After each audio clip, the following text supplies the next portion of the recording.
Hey guys, what's happening? Thanks for tuning in, coming back and watching. I appreciate it. Hope you're staying safe and healthy out there. And if you're new here, I'm Jim. Great to meet you. I make tutorial videos here every week showing you how I use various tools to adjust my images.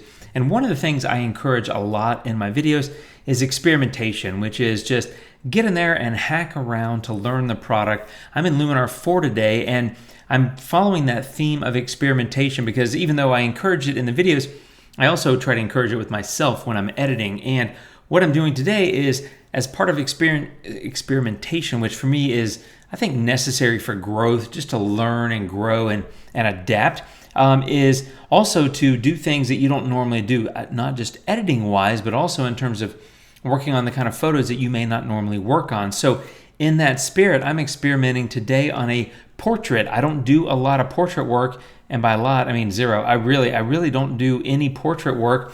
I'm trying to change that. I want to learn more about it and do a better job and better understand it because it really is a completely different thing than what I normally do. So I have a portrait here that, and let me just show it to you. Here it is. This was taken by my friend Robert Vanelli. He's the Director of Education at Skylum Software, makers of Luminar, which is, of course, my favorite product. You've heard me say that before. So Vanelli, as he goes, was kind enough to let me use some of his portraits. I'm going to try to mix in a few more portrait videos here because I like to edit photos. And I think it's one thing to take a portrait photo. It's another thing to edit a portrait photo. I obviously didn't take this one. Vanelli did a great job of this young lady. And I just wanted to edit. And what I wanted to do is make kind of I don't know, kind of romantically lit, moody, kind of dreamy, that's probably the best word for it, a dreamy kind of portrait edit, and I wanted to do a monochrome. So I took this portrait and I turned it into that using all the amazing tools in Luminar 4. Let me hit reset and we'll walk through this and we'll get started right now. Okay, so here's the base photo now. I did crop it actually in a free crop aspect ratio, so I kind of just adjusted it as I saw fit. I just wanted to change the orientation slightly of the photo, but again, taken by Vanelli over at Skylum. It's got his copy right here. It is a RAW file. He shoots with a Nikon. But for portrait, the first thing I'm going to do is go over to the portrait tools. And over here, I went to Skin Enhancer, and I went pretty high. I went to about 78. I kind of knew I was going for a little bit of a dreamy look, so I went ahead and amped that up pretty high, and I took shine removal all the way to 100. So I feel like it's making a nice impact on the skin. Let me show you the before and the current state. And then, of course, I jumped into the Portrait Enhancer tool. Here, I got to look at my notes. I did about a 25 on face light, just trying to brighten that up a little bit. Eye whitening, I went to about 60. Eye enhancer, I'm at about a 43, so something about like that. Eye enhancer does a great job. It's almost like clarity, but it really does a great job of picking out the eyes. Gives them a nice little pop. The dark circles removal, she has nothing like what I have. Being younger, she probably gets much better rest than I do. But I went up anyway. I did slim face a little bit. Again, she's young. She doesn't really need it. This is me going for a specific kind of look, which was a dreamy, airy kind of portrait. And so again, I'm making adjustments that aren't necessary. And this is where, you may disagree.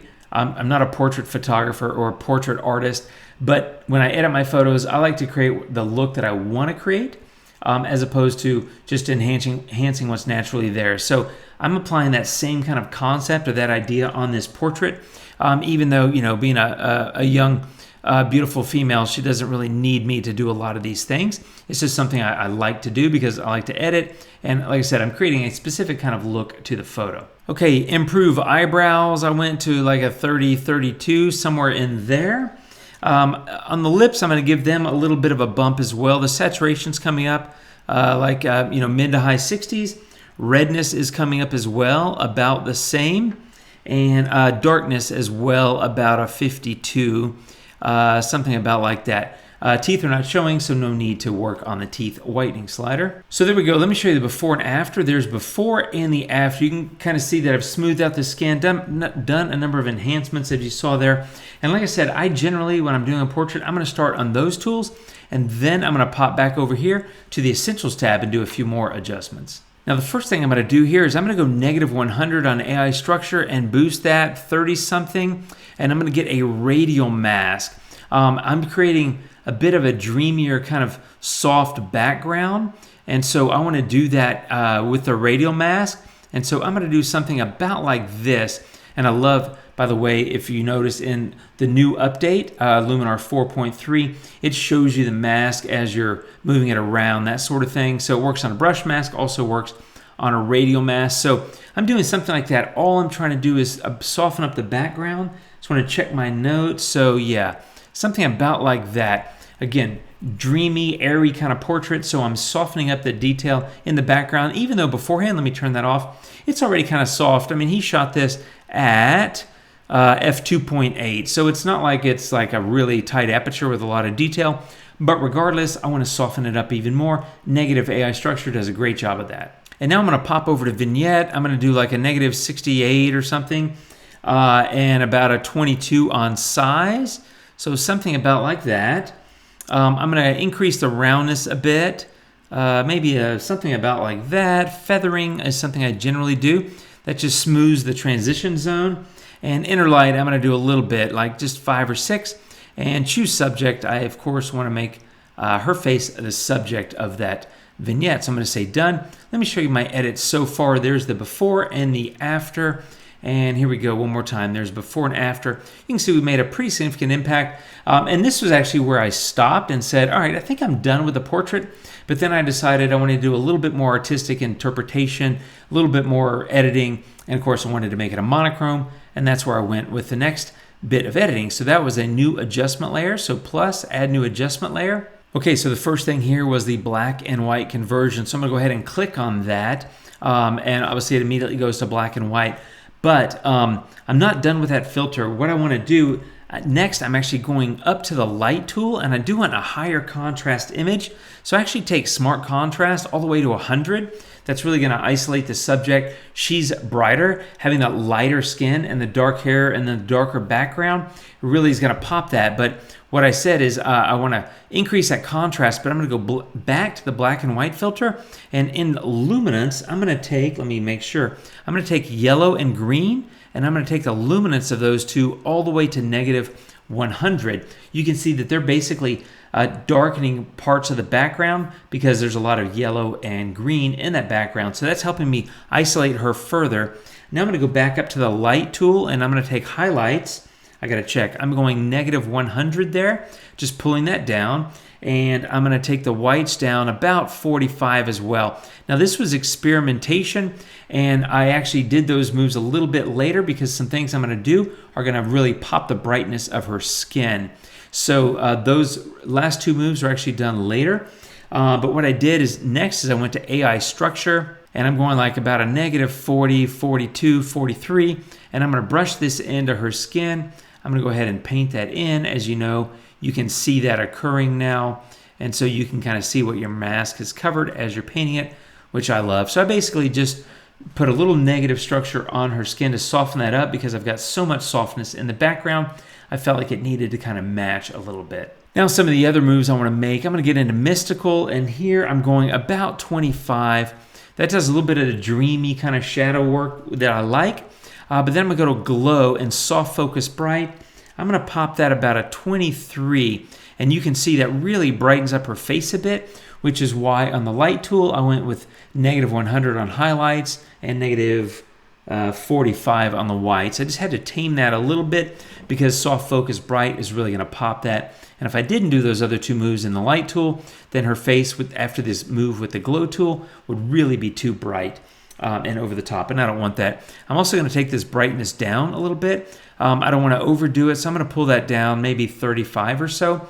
And I've experimented with different looks here, and I recommend that you do that. All of these moves are based on just experimentation and just kind of playing around, and then I may go back later and adjust something, and then may go back and adjust something else. So I encourage experimentation. As I've said, this video is really about me experimenting with a portrait, and I ended up with a brightness. My notes actually showed like a negative 55, but right now at this moment I'm kind of liking it at negative 35. So the point is, experiment, move the sliders around, find the one that looks best to you, and honestly, it may change over time. I could come back to this photo in an hour or in 30 minutes or in a couple of days and say, you know, I really need to change that. So I do that quite a bit. Anyway, the glow tool I think came in really handy. Let me show you what it did to her face. and skin like in her neck area and upper chest. So there's the before and the after. You can see it kind of gives, as the name implies, it gives it a glow. And that soft focus bright really pops those brighter areas and softens them a little bit. I just like that look on this portrait. So the next thing I did is I go back to the portrait tab, but this time I'm getting high key and I'm just going 25. And that's because if you look at it, it also pops those brighter areas. That is that true high key look. And so if I had not done the highlights and the whites back in the light tool, again, this high key move would have really been over the top. So again, I'm just creating kind of a dreamy, a contrasty monochrome look, and high key helped me get there. And then I go into Orton and give that about a 20, which again kind of accentuates some of that look. And that's really the look right there. So let me show you this layer. Let me just turn this off. There's before the black and white layer, and you can name the layers, by the way. You can click over here and just say rename layer, and I'll just call this mono, etc. Too many caps, mono, etc. Anyway, that's the before I added this monochrome layer, and that's after adding it. So I've softened up the photo a little bit more, brightened her skin, created a much more higher contrast image, and obviously also made it a monochrome. And that's really my workflow. The last layer that I had was actually an erased image layer where I went in and erased a couple of these freckles on her neck, a couple of spots and things like that. I'm not going to bore you by doing that in this video. There's no point in watching me do that, but I wanted to show you kind of my idea of a dreamy monochrome portrait. Here's the before photo and the after, and the sliding window look before and after. Much different, like I said, airy, dreamy, kind of enhancing the lighting, and of course creating monochrome and managing the light, partly with the monochrome tool, but also with heavy contrast and some of these other things like Mystical and Orton and soft focus bright and high key. They all really came in handy. That's a sample workflow. I'm going to do some more. I'm looking for some portraits. So if you have portraits and you really want me to edit, I'm happy to do like a user generated or user supplied portrait and enhancement video, whatever you want to call it, where I edit 2 or 3 portraits in a video that you guys supply. If that's something you're interested in, let me know down below. And other than that, I appreciate you watching. It's been fun hanging out with you guys. I'll be back really soon with more videos. And thanks for following along. I do appreciate it. Hope you guys are staying safe out there. I'll talk to you soon. Take care and adios.